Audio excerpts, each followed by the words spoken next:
astre pourrait perturber et même changer la trajectoire d'Apophis, ce qui provoquerait une collision avec la Terre 7 ans plus tard, le 13 avril 2036. L'effet gravitationnel de la Terre modifierait l'orbite d'Apophis. Il l'élargirait et dévierait alors l'astéroïde assez pour que 7 ans plus tard, il entre en collision avec la Terre.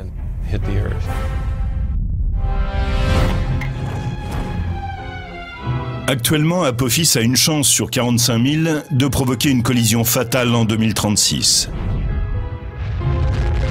Mais même avec une aussi faible probabilité, les scientifiques restent vigilants. C'est une chose de savoir qu'il y a peut-être une chance sur 45 000 que l'astéroïde percute la Terre. Mais la vraie question est, y a-t-il une chance sur 100 ou même une chance sur 10? Quelles que soient les probabilités, cet événement se produira-t-il?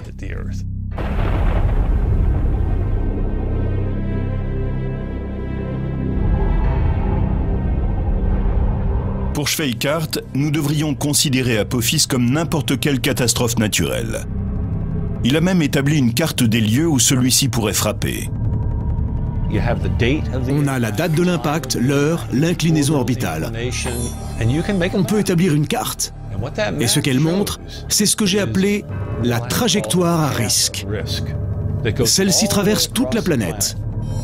Quand je la regarde, je vois que la probabilité d'un impact est forte. Et je me demande bien où il va frapper.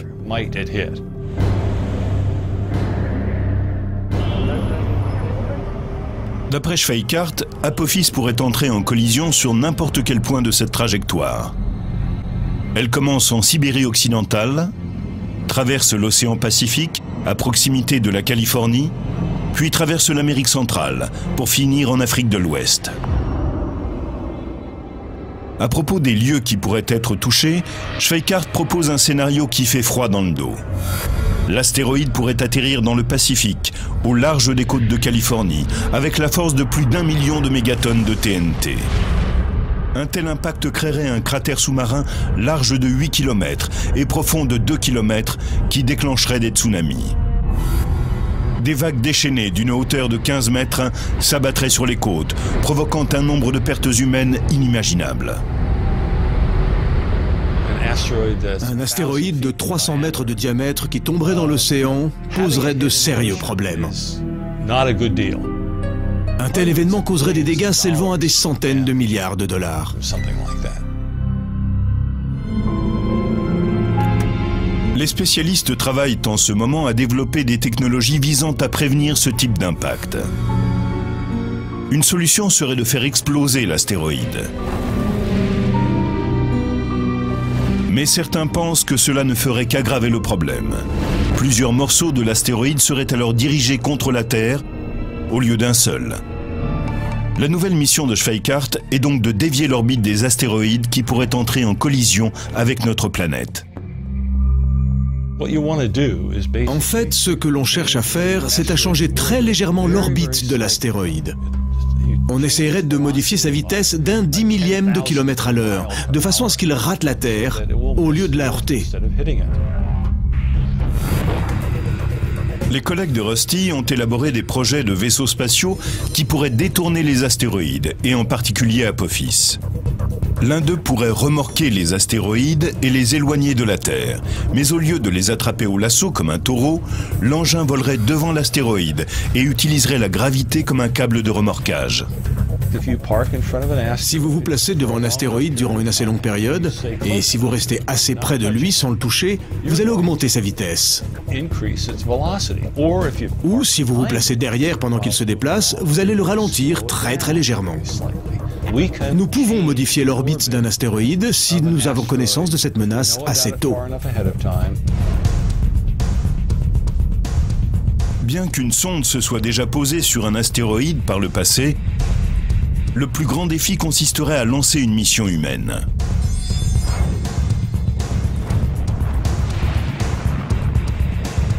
Une fois sur le rocher, les astronautes pourraient monter un transpondeur radio qui permettrait de surveiller les déplacements de l'astéroïde. On pourrait aussi envoyer en mission des robots. Ils se poseraient, recueilleraient un échantillon et nous le ramèneraient. Ce n'est pas si difficile.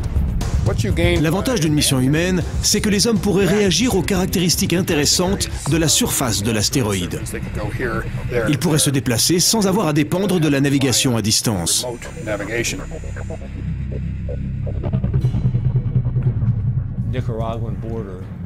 Schweikart insiste sur le fait que nous devons rester en état d'alerte maximum concernant l'astéroïde Apophis.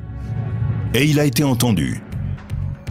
Les Nations Unies ont prévu de rédiger une version préliminaire d'un traité afin de déterminer qui serait responsable de dévier les astéroïdes potentiellement dangereux.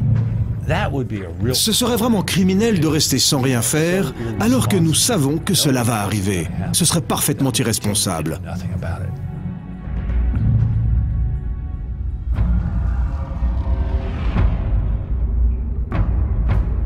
Mais les astéroïdes et les comètes ne sont pas les seules menaces venant de l'espace. La Terre a connu des hauts et des bas. On ne sait jamais ce qui nous attend au tournant, mais la plupart du temps, ce sont de mauvaises nouvelles.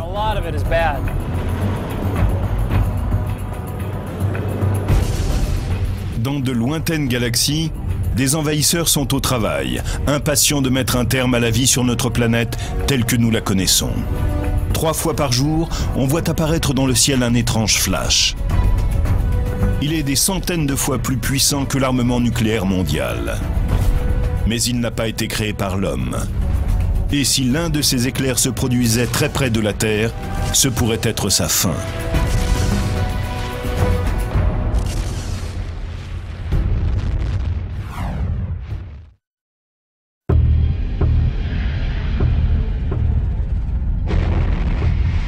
La plupart des habitants de la planète ne sont pas conscients des dangers potentiels qu'abrite l'espace. La liste en est longue et continue de croître. Imaginez que dans notre propre galaxie, la Voie lactée, une énorme étoile, explose. Et qu'elle envoie un faisceau d'énergie fatale en direction de notre planète. C'est un éclat de rayons gamma. La plus grosse explosion qui ait secoué l'univers depuis le Big Bang. Sur Terre, dans les villes et les campagnes, rien ne laisse présager de ce qui va se passer. Quand soudain, c'est l'explosion. Ce serait comme se trouver à moins d'1 kilomètre d'Hiroshima, et ce, sur toute la surface de la Terre. La puissante radiation brûle la couche supérieure de l'atmosphère. La couche d'ozone grille. Sur tout l'hémisphère, les êtres humains meurent, brûlés par les radiations, 100 fois supérieures à la dose mortelle. La disparition de la couche d'ozone provoque une hausse des températures, déclenche des cyclones, des tsunamis et des ouragans. La plupart des formes de vie sur Terre, comme dans la mer, sont anéanties. Cela ressemble peut-être à de la science-fiction, mais cela pourrait se produire si un éclat de rayons gamma touchait la Terre, à 100 années-lumière de distance. Les éclats de rayons gamma sont les plus puissantes explosions de l'univers. Le fait qu'elles soient si lumineuses alors qu'elles sont si lointaines signifie qu'elles dégagent une énorme puissance, correspondant à tout ce que le Soleil émettra au cours de ses 10 milliards d'années d'existence.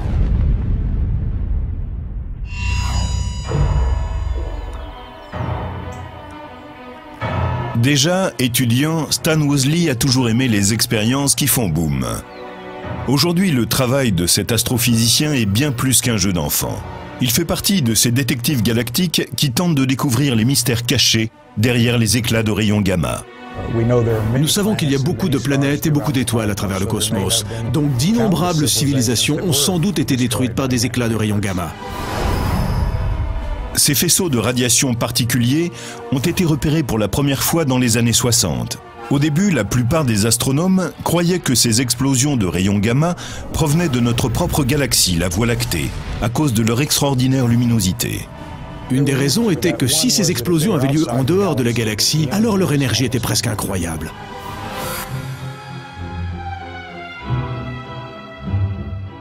Mais à l'époque, même les plus puissants télescopes n'arrivaient pas à déterminer leur emplacement ni leur distance, car les éclats duraient quelques secondes, puis disparaissaient. Par la suite, les astronomes se sont demandé ce qu'il en était de leur post-luminescence. Les explosions cosmiques laissent en général derrière elles des résidus lumineux qui peuvent durer des jours ou des semaines. À la fin des années 1990, les satellites ont utilisé des fibres optiques de pointe et des détecteurs de rayons X pour capturer enfin la post-luminescence d'un éclat de rayons gamma. Il est alors clairement apparu que les éclats de rayons gamma étaient en fait cosmiques. Ils venaient de très loin, d'au-delà de notre galaxie, d'une distance de millions et de milliards d'années-lumière, ce qui signifiait que leur énergie devait réellement être astronomique.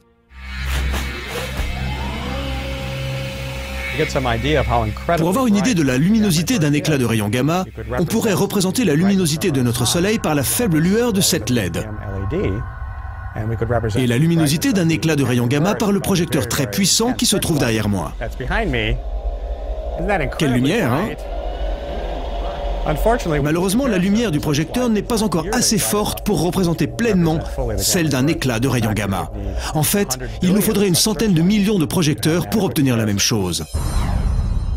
L'éclat de rayons gamma équivaut à la luminosité d'1 million de trillions de soleils. Ces explosions massives pourraient dévaster la Terre. Mais qu'est-ce qui les provoque? Nous sommes quasiment convaincus que ces éclats de rayons gamma proviennent de la mort d'une étoile massive. Une étoile qui aurait au moins 10 fois la masse du Soleil. Et ce genre d'étoile est plutôt rare.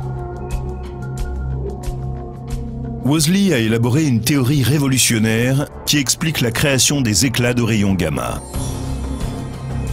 Quand une énorme étoile meurt, elle s'effondre sur elle-même et crée un trou noir. Les trous noirs sont créés lorsqu'un ensemble de matière s'effondre sur lui-même. La densité est alors si élevée que la lumière ne peut pas s'en échapper. Mais Woolsey avance que certaines étoiles résistent à l'aspiration au centre du trou noir. Il en résulte la formation d'un disque de matière tournant à très grande vitesse autour d'elle. En quelques secondes, les jets de plasma s'échappent de ces pôles de rotation. Et ces faisceaux d'énergie envoient de dangereux rayons gamma dans l'espace. Imaginez que l'on presse par exemple un fruit, une sphère ou n'importe quel objet dans un espace très petit. Le contenu de l'objet va jaillir. Dans notre cas, la pression est effectuée très rapidement et la masse est extrêmement grande. En même temps que les éclats de rayons gamma sont éjectés, l'étoile en train de s'effondrer explose, ou devient une supernova. Une des raisons pour lesquelles les éclats de rayons gamma sont si brillants, c'est parce qu'ils prennent une quantité énorme de puissance qu'ils concentrent dans une petite fraction du ciel. Pour 300 éclats de rayons gamma, un seul est pointé dans notre direction. Ainsi, nous n'en voyons qu'un sur 300. Même si un éclat de rayons gamma se produisait non pas à 100, mais à 1000 années-lumière, la Terre pourrait tout de même être confrontée à une destruction apocalyptique. Si un éclat de rayons gamma se produisait à 1000 années-lumière de la Terre, ce serait environ 100 fois plus lumineux que ce que le Soleil émet. L'énergie relâchée dans l'atmosphère supérieure de la Terre équivaudrait à une explosion nucléaire de 100 000 mégatonnes. La couche d'ozone serait appauvrie. Cela provoquerait des pluies acides, des brûlures par déflagration, la combustion de la végétation. Ce serait ce qu'on pourrait appeler un hiver nucléaire. De nombreuses espèces pourraient s'éteindre.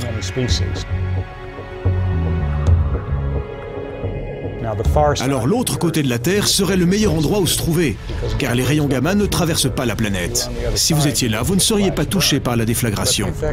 Mais l'appauvrissement de la couche d'ozone et les changements de composition de l'atmosphère atteindraient tôt ou tard l'autre côté de la Terre.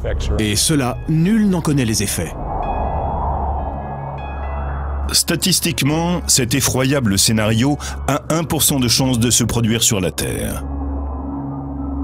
Mais même ce faible pourcentage est peu rassurant, si vous pensez que vous vivrez peut-être sur la planète à ce moment précis.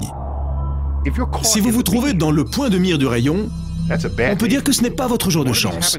Si un de ces éclats se produit dans notre galaxie et que son faisceau est pointé sur vous, allez vous coucher dans une grotte. Car il dégage des radiations d'une énergie très élevée. C'est le genre d'énergie qui décomposerait vos molécules. Il vaut mieux ne pas être dans les parages à ce moment-là.